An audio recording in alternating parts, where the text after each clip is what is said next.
Hello दोस्तों, नमस्कार। मेरा नाम अनूप मिश्रा है। आपके अपने चैनल लर्न विथ हल्का में आप सभी का हार्दिक स्वागत है। दोस्तों, 15 सेकंड मेरी एक अपील है, कृपया आप लोग सुन लीजिए। मेरी अपील ये है कि जितने भी दर्शक मेरे वीडियो को देखते हैं उसमें से लगभग 70% दर्शक ऐसे हैं जिन्होंने चैनल को सब्सक्राइब नहीं किया हुआ है, और लगभग 30% दर्शक ऐसे ही हैं जिन्होंने चैनल को सब्सक्राइब किया हुआ है। तो उन सभी दर्शकों का बहुत बहुत धन्यवाद। दर्शकों, मेरी आपसे गुजारिश और विनम्र प्रार्थना है कि मेरे द्वारा दी गई जानकारी आपको तो अच्छी लग ही रही होगी, तभी आप लोग वीडियो देख रहे हैं। तो कृपया करके चैनल को सब्सक्राइब जरूर कर लें। ये आपका अपना परिवार है, इसको आगे बढ़ाएं। आगे चलकर हम सब आप सबकी बातों को इसी चैनल के माध्यम से आगे बढ़ाएंगे, और हमारी बातें इफेक्टिव तब होंगी समाज के सामने जब हम ज्यादा से ज्यादा लोग बढ़ चढ़कर अपनी बातों को रखेंगे। तो कृपया चैनल को सब्सक्राइब कर लें। आइए आज के समाचार की तरफ आगे बढ़ते हैं। आज का पहला समाचार है दोस्तों, हाई कोर्ट से लेकर के पटना हाई कोर्ट में प्रधान शिक्षक नियमावली को लेकर के केस दायर किया गया था, उस केस को रिजेक्ट कर दिया गया है। तो आइए देखते हैं पूरी खबर। वो थी नोटिस हाई कोर्ट की, ये है खबर। प्रधान शिक्षक अभ्यर्थियों के लिए राहत की खबर है। पटना हाई कोर्ट ने खारिज की है याचिका। पटना हाई कोर्ट ने परिवर्तनकारी प्रारंभिक शिक्षक संघ पीपीएसएस की याचिका CWJC नंबर इतना, जिसे प्रधान शिक्षक नियमावली को रद्द कर समस्त बहाली प्रक्रिया पर रोक लगाते हुए प्रधान शिक्षक के पद को केवल प्रोन्नति के माध्यम से भरने हेतु लगाई थी, उसे विगत 13 फरवरी को ही सुनवाई के बाद खारिज कर दिया गया। पटना हाई कोर्ट ने स्पष्ट कहा कि शिक्षा की गुणवत्ता में सुधार हेतु यह सरकार का अच्छा कदम है। कोर्ट ने बीपीएससी की परीक्षा द्वारा एसटी यानी कि हेड टीचर के पद को भरने वाली नियमावली को बिल्कुल सही बताते हुए इसमें हस्तक्षेप करने से इनकार कर दिया। अगला समाचार है, इंटर की उत्तर पुस्तिकाओं का मूल्यांकन आज से, यानी सुबह 8 बजे आपको परीक्षा केंद्र पर पहुंच जाना है और 9 बजे से आपका मूल्यांकन शुरू होगा। शाम 5 बजे तक मूल्यांकन होगा। अगर आप अपने कापियों का मूल्यांकन 5 बजे तक नहीं कर पाते हैं तो आपको 1 घंटा एक्स्ट्रा 6 बजे तक दिया जाएगा, और 6 बजे तक आपको अपनी कापियों का मूल्यांकन करना है। और इस मूल्यांकन के क्रम में आपको मिनिमम 45 कॉपी और अधिकतम 55 कॉपी आपको मूल्यांकन करना है। और जिन भी शिक्षक साथियों का एक से अधिक एडमिट कार्ड निकला हो कॉपी के मूल्यांकन के लिए, उसमें से एक एडमिट कार्ड आप विभाग को वापस कर दें और एक ही पत्र लेकर जाएं और आप मूल्यांकन करें। और जो नए शिक्षक साथी मूल्यांकन करने जा रहे हैं, तो आपके लिए कुछ जरूरी सूचना यह है कि जगह जगह साइन और टीचर कोड डालना पड़ता है। तो टीचर कोड के लिए एक अलग से स्टाम्प बनवा लें, अपने नाम से एक आप अलग स्टाम्प बनवा लें, और एक स्टाम्प बनवाएं जिसमें ऊपर आपका नाम और नीचे टीचर कोड हो। तो जहां जिस चीज की जरूरत हो आपको सिग्नेचर करने की जरूरत नहीं, तुरंत स्टाम्प को पैड में लगा के तुरंत मोहर मार दें, जिससे आपको कॉपी चेक करने में थोड़ा सा आसानी हो जाएगी। नहीं तो आप फिर साइन से भरते भरते भरते आप परेशान हो जाएंगे दोस्तों।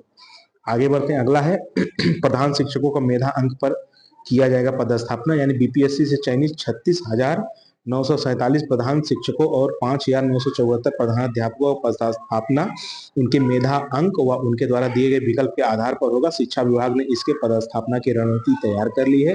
पदस्थापना को लेकर सॉफ्टवेयर बनाने का कार्य भी शुरू कर दिया गया है। इसे लेकर उच्च स्तरीय पदाधिकारियों की कई दौर की बैठक भी हो चुकी है। विभागीय पदाधिकारी बताते हैं कि जल्द ही इनके पदस्थापना की तैयारी चल रही है। बीपीएससी की परीक्षा के प्राप्तांक ही प्रधान शिक्षकों और प्रधानाध्यापकों के मेधा अंक का आधार होगा। ठीक है दोस्तों, आगे बढ़ते हैं। बिहार पर विवादित टिप्पणी में शिक्षिका हुई निलंबित। देखते हैं। तो केंद्रीय विद्यालय जहानाबाद की शिक्षिका दीपाली को निलंबित कर दिया गया है। केंद्रीय विद्यालय संगठन क्षेत्रीय कार्यालय ने उन पर निलंबन की कार्यवाही की है। मालूम हो कि बिहार के बारे में अपमानजनक टिप्पणी देते हुए शिक्षिका का वीडियो सोशल मीडिया पर तेजी से वायरल हुआ था। हालांकि हिंदुस्तान की सोशल वीडियो की पुष्टि नहीं करता है। मामला संज्ञान में आने पर उन्हें निलंबन की जानकारी दे दी गई है। अगला समाचार है, नीतीश कैबिनेट में भाजपा के 7 मंत्रियों को नियुक्त किया गया है, और इस साल चुनाव भी है। 7 मंत्री कौन कौन है? तो संजय सरावागी है, सुनील कुमार है, जीवीएस मिश्रा है, राजकुमार सिंह है, विजय कुमार मंडल है, कृष्ण कुमार मंटू है, मोतीलाल प्रसाद है। तो नीतीश कुमार के मंत्रियों का कोटा पूरा हो गया था, इसलिए इन्होंने इस बार भाजपा के खेमे से मंत्रियों को इसमें भरा है। अगला समाचार है, आंगनबाड़ी में बच्चों के पोशाक तैयार करेंगी जीविका दीदियां। इसके लिए उन्हें अलग से पैसे दिए जाएंगे, यानी कि 3 साल से 6 साल तक के बच्चों के लिए तैयार होगा ड्रेस। आंगनबाड़ी केंद्रों में 0 से 6 साल तक के बच्चे नामांकित है, लेकिन जीविका दीदियों की ओर से 3 माह से 6 साल तक के बच्चों की यूनिफॉर्म तैयार होगी। इसके लिए जिलावार बच्चों की सूची तैयार होगी। सूची के अनुसार जीविका दीदी को शामिल किया जाएगा। इसके लिए जीविका दीदियों को सिलाई करने का प्रशिक्षण जीविका द्वारा दिया जाएगा। वर्तमान में 50 से 60 जीविका दीदी सिलाई करने के लिए मास्टर ट्रेनर के रूप में प्रशिक्षण पर भेज दी गई हैं और उन्हें दिया जा रहा है। अब आगे लिखा है 1.5 लाख जीविका दीदियों को इससे रोजगार मिलेगा। 682 कस्तूरबा विद्यालयों में 65,000 छात्राओं को भी पोशाक तैयार किए जाएंगे। 91 आवासीय विद्यालयों के छात्र छात्राओं के लिए भी यूनिफॉर्म तैयार किए जाएंगे। सरकार की एक अच्छी पहल है। इससे गांव में, समाज में और जमीनी स्तर पर रोजगार की सुविधा उपलब्ध होगी, जिससे उस घर में पैसे आ सकेंगे, क्योंकि इन लोग के बच्चे भी उसी विद्यालय में पढ़ते हैं, जहां तक मेरी जानकारी है। अगला समाचार है, जेईई मेन श्रेणी का विकल्प बदलने का आज अंतिम मौका है। 16 लाख से अधिक आवेदन हो चुके हैं। अगर आप लोग को विकल्प बदलने के लिए तैयार है तो आज जाकर आज अपना विकल्प आप बदल सकते हैं, अन्यथा आज डेट समाप्त हो जाएगी तो फिर आपको परेशानी होगी आगे चल के। आगे लिखा है, CUET PG 13 से 10 दिन पहले दी जाएगी परीक्षा केंद्रों की जानकारी। यानी कि नेशनल टेस्टिंग एजेंसी NTA ने संयुक्त विश्वविद्यालय प्रवेश परीक्षा पोस्ट ग्रेजुएट CUET PG 2025 की, मतलब पोस्ट ग्रेजुएट की परीक्षा तिथि जारी कर दी है। परीक्षा कार्यक्रम CUET PG की वेबसाइट पर अपलोड कर दिया गया है। परीक्षा का आयोजन 13 मार्च से 1 अप्रैल तक कंप्यूटर आधारित टेस्ट मोड में किया जाएगा। परीक्षा 3 शिफ्ट में आयोजित की जाएगी। 157 विषय के लिए कुल मिलाकर 43 शिफ्टों में परीक्षा होगी। हर शिफ्ट में परीक्षाएं 90 मिनट यानी 1 घंटे 30 मिनट में होगी। पहली शिफ्ट सुबह 9 बजे से 10:30 बजे तक, दूसरी शिफ्ट 12:30 बजे से 2 बजे तक, तीसरी शिफ्ट शाम 4 बजे से 5:30 बजे तक होगी। 10 दिन पहले आपको शहर की सूचना दे देगा। 2 या 3 दिन पहले आपको एडमिट कार्ड डाउनलोड करने की व्यवस्थाएं दी जाएंगी। अगला है, विशिष्ट शिक्षकों को मिलेगा औपबंधिक नियुक्ति पत्र। यानी कि ऐसे जिले में ऐसे शिक्षक अभ्यर्थियों की संख्या 2500 के करीब है। अधिकारियों ने पहल शुरू कर दी है कि सबसे पहले आपको औपबंधिक नियुक्ति पत्र मिलेगा। तो सक्षमता परीक्षा 2 उत्तीर्ण स्थानीय निकाय के शिक्षकों को 1 मार्च को औपबंधिक नियुक्ति पत्र मिलेगा। बताया गया है कि जिले में ऐसे शिक्षक अभ्यर्थियों की संख्या करीब 2500 है। इस संबंध में शिक्षा विभाग के स्थानीय अधिकारियों की ओर से पहल शुरू कर दी गई है। प्राथमिक शिक्षा निर्देशक की ओर से जिला शिक्षा अधिकारियों को पत्र भेजकर निर्देश दिया गया है। इसमें कहा गया है कि जिले में पदस्थापित वैसे स्थानीय निकाय के शिक्षक जो सक्षमता परीक्षा 2 उत्तीर्ण कर चुके हैं, साथ ही जिसकी काउंसलिंग की कार्रवाई 19 फरवरी को पूर्ण हो गई है, उन्हें विशिष्ट शिक्षक के रूप में औपबंधिक प्रमाण पत्र दिया जाना है। बताया गया कि इसके लिए सॉफ्टवेयर पर लिंक उपलब्ध कराया जाएगा, वहां से औपबंधिक नियुक्ति पत्र का प्रिंट निकाल लिया जाएगा। इसके बाद संबंधित विद्यालयों शिक्षकों को इसे बांटा जाएगा। औपबंधिक नियुक्ति पत्र डिजिटल हस्तांतरण से निर्गत होगा। शिक्षक पूर्व में जहां कार्यरत है वहां पदस्थापना के लिए अलग से आदेश निर्गत किया जाएगा।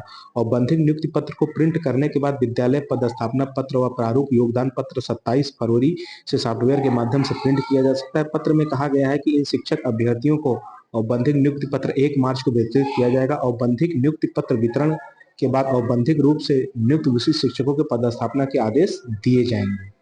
ठीक है दोस्तों, अगला समाचार है, सभी अनुभव व दिव्यांगता प्रमाण पत्रों की जांच होगी।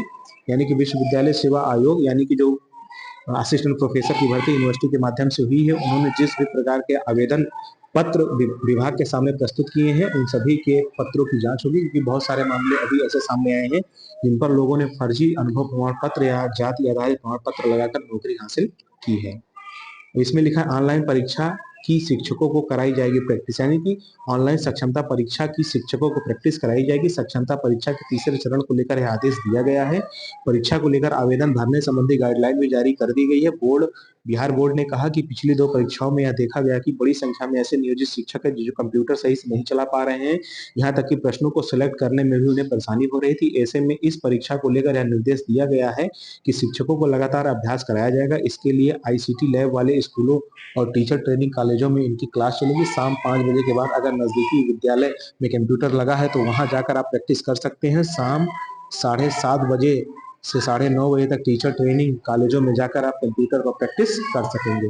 अगला समाचार है, 14 जिलों में नए OBC कन्या +2 स्कूल इसी सत्र से पढ़ाई शुरू हो जाएगी। 28 तक आप लोग आवेदन कर सकते हैं। 9 मार्च से इनकी प्रवेश परीक्षा शुरू हो जाएगी और 18 मार्च को इनका रिजल्ट आ जाएगा और 21 मार्च से इनका नामांकन शुरू हो जाएगा। उसके बाद अप्रैल से इनकी क्लासेस शुरू हो जाएंगी। तो जिन भी OBC कन्याओं को इस विद्यालय में पढ़ना हो वो यहाँ पर जाकर ऑनलाइन अपना कर सकते हैं। वहाँ पे आपको रहने खाने की, ड्रेस, कपड़ा, कॉपी किताब सारी चीजें सरकार की तरफ से मिलेंगी। इस तरीके की जो भी जानकारी होगी बच्चों को निःशुल्क शिक्षा के लिए मैं आप लोगों के सामने लाता रहूंगा। अगला समाचार है, पहली सक्षमता परीक्षा में 23,539 विशिष्ट शिक्षकों को जल्द नया वेतन मिलेगा। इसके लिए आदेश जारी हो गया है। हो गया है। विभाग ने पहली सक्षमता परीक्षा 23,539 विशिष्ट शिक्षकों को वेतन भुगतान करने के लिए जिला शिक्षा पदाधिकारी को आदेश दिया है। यह संख्या उन शिक्षकों की है जिनके प्राण परमानेंट अकाउंट नंबर जनरेट हो गए हैं। विभाग ने सभी डीओ से कहा कि जिन शिक्षकों के प्राण जनरेट हो गए हैं उनका वेतन भुगतान हर हाल में जल्द से जल्द सुनिश्चित किया जाए। जानकारी के अनुसार जिन शिक्षकों का प्राण जनरेट हो गए हैं उनके पैन नंबर, बैंकों की डिटेल और अन्य आवश्यक सूचना कमांड एंड कंट्रोल सेंटर हासिल करेगा। इसके बाद यह आंकड़े HRMS पर पोर्टल पर उपलब्ध कराए जाएंगे। यहां से जिला शिक्षा पदाधिकारी के जरिए भुगतान सुनिश्चित होगा। यह व्यवस्था प्राथमिक शिक्षा निर्देशक पंकज कुमार ने जारी किया है। अभी सक्षमता परीक्षा 1 पास किए हुए नियोजित शिक्षकों को पुराने वेतन ही मिल रहे हैं। जानकारी के अनुसार सक्षमता परीक्षा 1 में पास शिक्षकों में 19 फरवरी तक हुई काउंसलिंग में 1,85,632 शिक्षक सफल रहे। इनमें 422 शिक्षकों के पास पहले से प्राण है और 1,47,958 शिक्षकों ने प्राण जनरेट के लिए आवेदन दिया था, जिसमें 23,117 शिक्षकों के प्राण जनरेट हो चुके हैं। इस तरह 1,24,841 के प्राण जनरेट होना भी बाकी है। खास बात यह है कि पहली सक्षमता पास कर चुके 37,674 ने प्राण के लिए आवेदन ही नहीं किया था। तो जल्द से जल्द आप लोग का सब वेतन भुगतान हो जाएगा। अगला समाचार है, बिहारियों को अपशब्द कहने वाली शिक्षिका निलंबित हो गई है। यह समाचार मैंने आपको बता दिया था।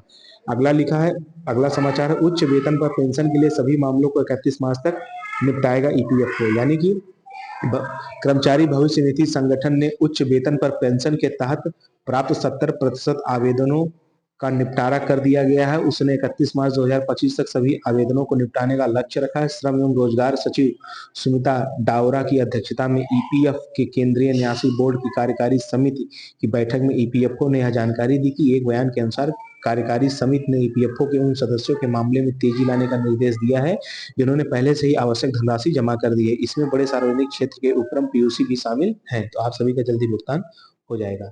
अगला समाचार है दोस्तों, नियुक्ति पत्र वितरण के दिन मुख्यालय में शिक्षकों की उपस्थिति जरूरी है। इसमें लिखा है सक्षमता और BPSC TRE 3 दोनों की भी मुख्यालय में उपस्थिति जरूरी है। अगर आपको आपके ब्लॉक में मिल रहा है तो ब्लॉक में आप जाइए, अगर आपको आपके जिले में मिल रहा है तो आप जिले में जाइए, लेकिन आपको जाना है, नहीं तो उसकी जवाबदेही आपकी होगी। आपके ऊपर 100 पर नोटिस आएगा, आपको इसका जवाब देना पड़ेगा। तो आइए देखते हैं क्या समाचार है इस संदर्भ में लेकर। बिहार के सरकारी स्कूलों में कार्यरत सक्षमता परीक्षा 2 पास शिक्षकों को 1 मार्च को नियुक्ति पत्र दिया जाएगा। TRE 3 पास शिक्षकों को 9 मार्च को नियुक्ति पत्र दिया जाएगा।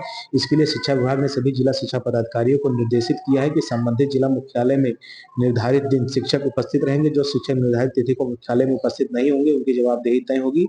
मातृत्व अवकाश, गंभीर बीमारी को लेकर भर्ती, आकस्मिक घटनाओं के आधार पर शिक्षकों की उपस्थिति में छूट मिलेगी। अगर कोई आकस्मिक घटना हो जाती है उस आधार पर आपको छूट मिलेगी। अगला है, सभी के लिए यूनिवर्सल पेंशन स्कीम की तैयारी में है। यानी कि केंद्र हो चाहे राज्य के कर्मचारी हो, सरकार सभी के लिए UPS, सबसे पहले क्या चलता था OPS यानी ओल्ड पेंशन स्कीम, उसके बाद क्या आया NPS यानी न्यू पेंशन स्कीम। अब सरकार एक नया पेंशन स्कीम लाई है जिसको बोलते हैं UPS, जो NPS से तो कहीं ना कहीं बेटर है, जहां तक मैंने अपना अनुभव लिया है, जहां तक उसको मैंने पढ़ा है, समझा है। तो आइए इसके बारे में थोड़ी जानकारी ले लेते हैं।